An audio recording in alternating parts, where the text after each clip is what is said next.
Assalamualaikum warahmatullahi wabarakatuh. Perkenalkan, nama saya Muhammad Farhan Sanusi dari F23D.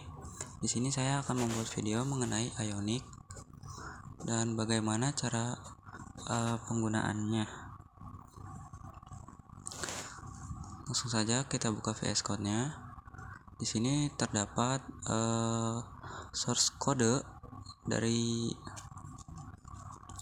melalui VS Code untuk menjalankan sebuah aplikasi mobile programming. Lalu di sini untuk yang pertama kita buka CMD-nya, lalu ketik Ionic Serve untuk agar kita bisa memasuki web aplikasi. Maka nanti akan otomatis terhubung, akan otomatis berpindah ke Google yang mengarah ke web kita sendiri. Nah, kurang lebih tampilannya akan seperti ini. Polos.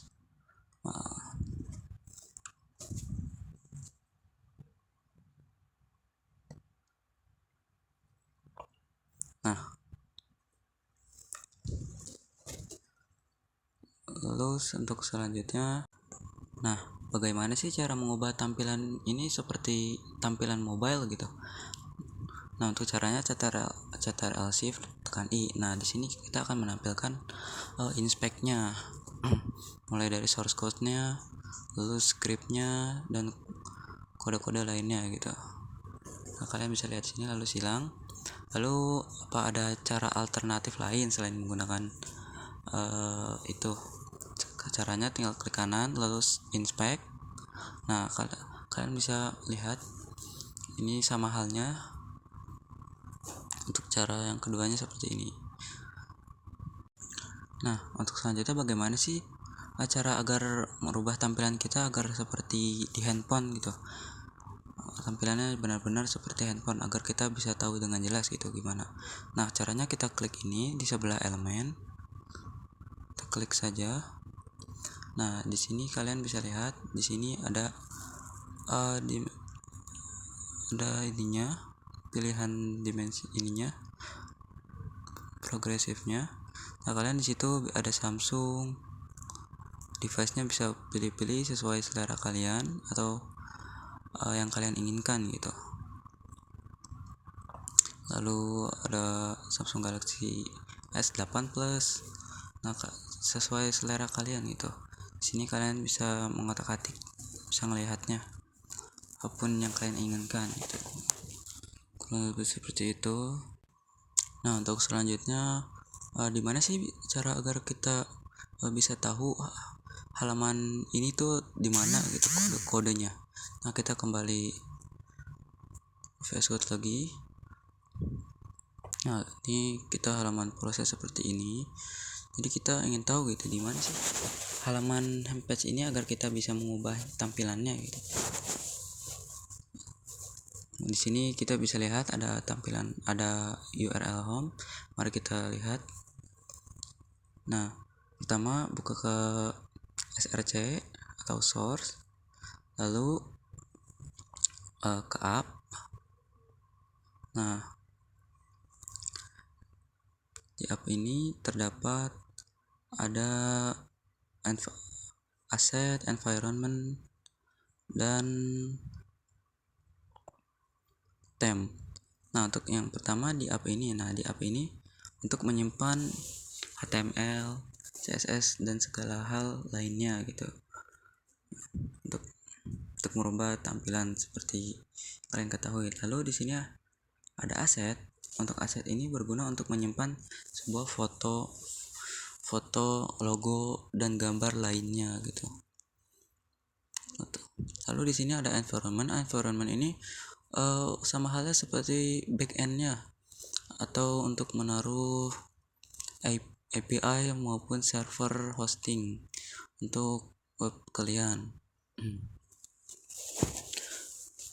Nah, kenapa sih tidak disatukan saja dengan app-nya gitu?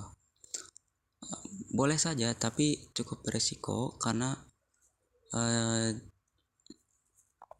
takutnya jika URL terungkap, maka akan menyebabkan web chaos gitu ya, ke take down, lemot, kurang lebih seperti itu. Makanya lebih baik disarankan dipisah agar tidak terjadi hal-hal seperti itu. Nah, untuk selanjutnya di sini bagaimana sih hal terpenting gitu di antara untuk mencari home dari halaman tersebut. Untuk pertama kita ada di src app, lalu di sini terdapat di home. Di sini kita lihat ada terdapat home app modul. Nah, di sini terdapat petnya, di mana di sini ada pet, ada cons road. Lalu di sini pet home seperti yang dilihat URL-nya tadi. Lalu di sini terdapat load children, yang mana dia akan mengirim atau memindahkan ke halaman yang ingin dituju. Kurang lebih seperti itu. Jadi dia nanti kira-kira akan berpindah kemana nih gitu. Di sini tertera ada home home modul gitu. Di sini ada home modul, lalu di bawahnya ada pet. Bagaimana jika kita pencet ininya dengan menekan CTRL, lalu tinggal klik pada bagian home modulnya. Nah, coba kita coba klik, maka kita akan mengarah kemana.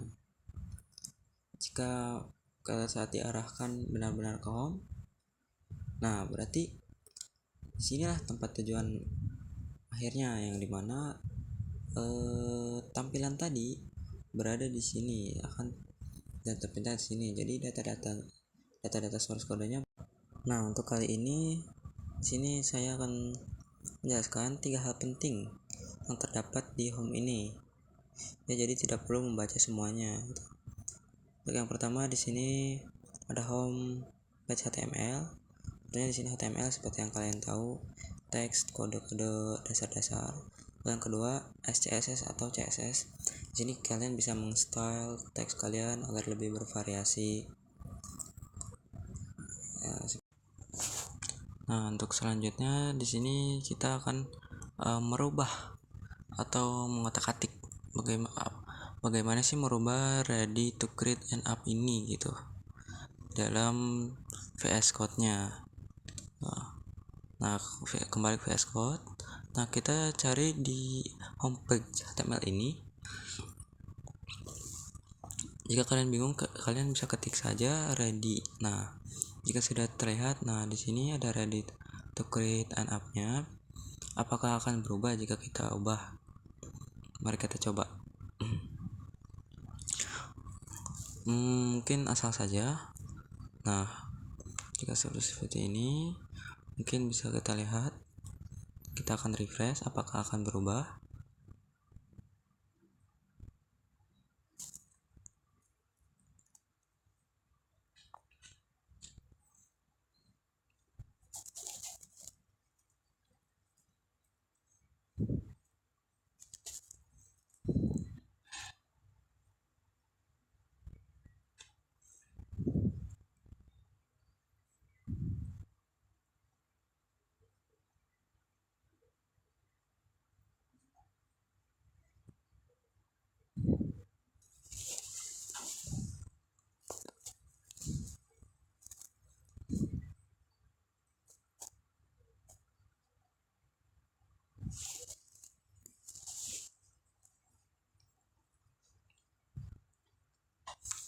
Nah, di sini sudah berubah ya untuk teksnya.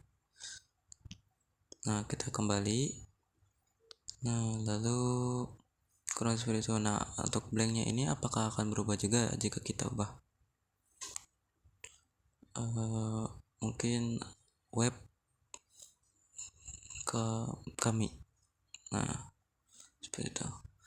Kita refresh.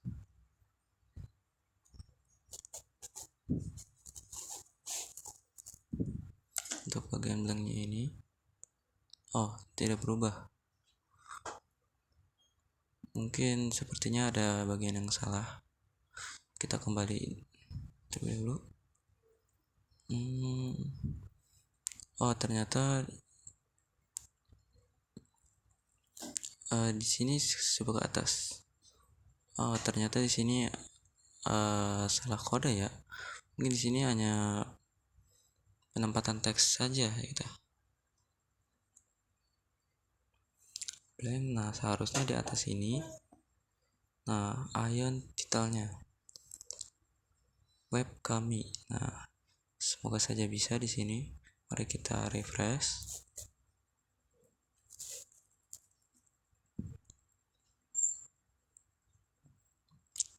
Nah, seperti yang kalian lihat sudah berubah.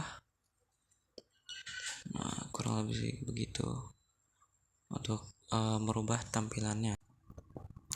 Nah, mungkin di sini kita akan mengulas kembali struktur-struktur pada HTML, CSS gitu. Nah, untuk di sini kita akan membuka Web3 School. Kita ketik. Nah, kita buka. Nah, di sini kalian bisa mempelajari berbagai macam jenis source code. Di sini ada HTML. Nah, kalian bisa pelajari berbagai macam source code yang bisa kalian lihat. Apa itu HTML? Seperti yang dilihat di sini terdapat HTML, head, body, dan penutup body juga sama halnya seperti manusia yang ada kepala maupun badan, kurang lebih seperti itu untuk HTML-nya tersendiri.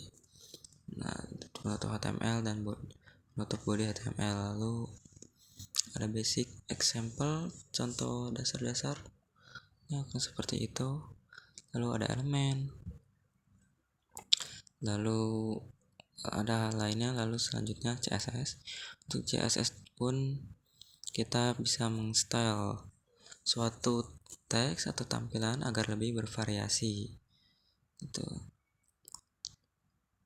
Tentunya agar tidak flat pada saat websitenya, agar lebih menarik gitu. Seperti itu saja. Sini juga kalian bisa lihat banyak source code CSS lainnya seperti itu. Lalu ada Java, Python, dan hal lainnya bisa kalian pelajari. Nah, di sini terdapat kode yang bisa kalian yang kalian masukkan ke dalam tutorial kalian. Jadi kalian tinggal menyalinnya saja gitu. Lalu di sini ada style CSS di mana terdapat style secara terpisah. Mungkin ada beberapa CSS yang disatukan gitu dalam satu page ini gitu. Nah, baik, untuk selanjutnya di sini saya akan mengubah kode Ion dengan tidak ada Ion gitu. Di sini kan terdapat Ion gitu. Bagaimana jika kita hapus dan kita namai web seperti ini? Apakah tampilannya akan berubah? Tunggu dulu, terlebih dulu. Nah, seperti yang kalian lihat tampilannya akan berubah seperti kurang rapi ya dibandingkan menggunakan Ion gitu.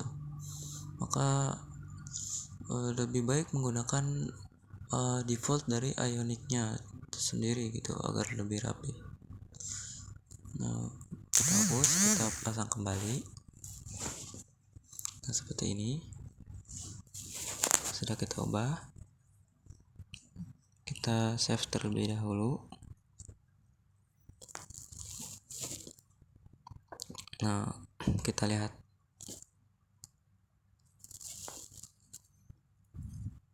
Kita lihat kembali. Kita restart. Oh, maaf. Sebelum kita save, mari kita coba lagi. Nah, tampilannya sudah seperti semula. Nah, untuk selanjutnya kita akan membahas bagian SCSS. Nah, di sini terdapat CSS ya, dimana di sini terdapat kontainer. Nah, kontainer ini apa sih? Kontainer ini sama halnya suatu ID yang mana akan menghubungkan dengan SCSS di file yang berbeda gitu, dengan div sebagai pembukanya dan penutupnya. Dan jika di dalam div ini akan berubah dengan ID yang terhubung di kontainer gitu, yang mana ID kontainer ini terhubung di dalam file yang ada di CSS ini gitu. Di sini terdapat ID kontainer, yang mana terdapat ada preposition, right, top, transport, lalu hal lainnya tuh ada color, margin, dan text operation juga, kurang lebih seperti itu. Jadi mereka otomatis terhubung dan akan sesuai berubah dengan style CSS yang diberlakukan. Nah, kurang seperti itu cara kerja CSS-nya gitu. Nah, di sini kita akan merubah tampilannya di VS Code-nya seperti yang kita lihat, ion content. Nah, di sini terdapat full screen-nya ya. Kita save terlebih dahulu. Di sini terdapat full screen true. Bagaimana jika kita ubah full screen-nya dihapus seperti ini? Dihapus. Nah, lalu kita save, kita lihat. Nah, apakah tampilan akan berubah?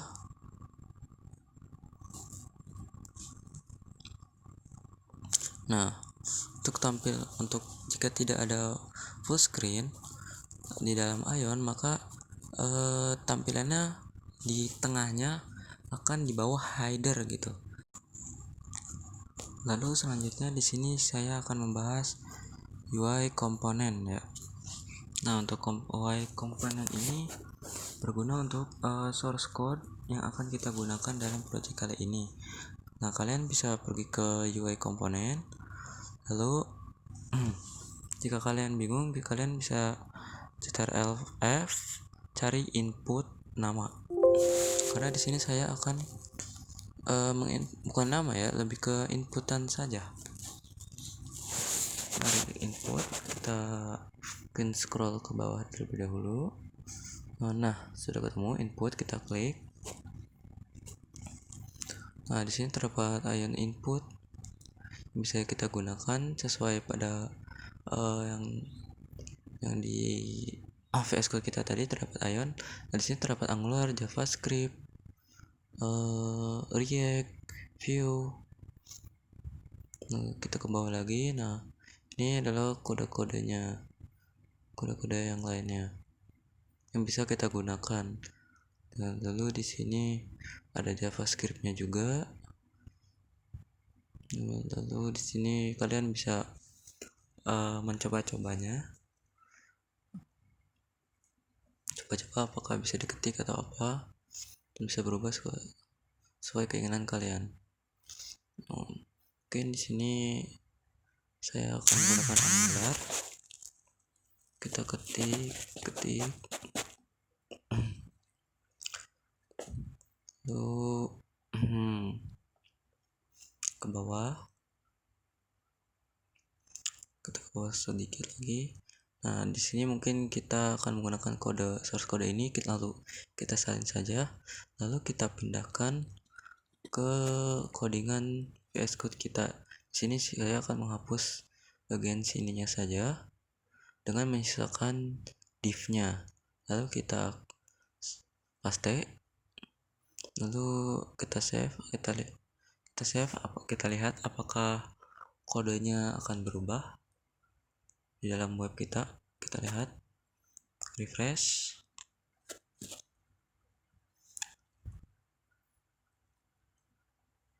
Nah, kurang lebih seperti itu kode yang kita gunakan. Nah, akan sangat penting untuk web kita, jadi kita tidak perlu ribet-ribet membuat ulang. Di UI komponen mereka menyediakan source code untuk bisa kita gunakan dengan mudah gitu. Ibaratnya seperti template, jadi tidak perlu membuat ulang semacamnya.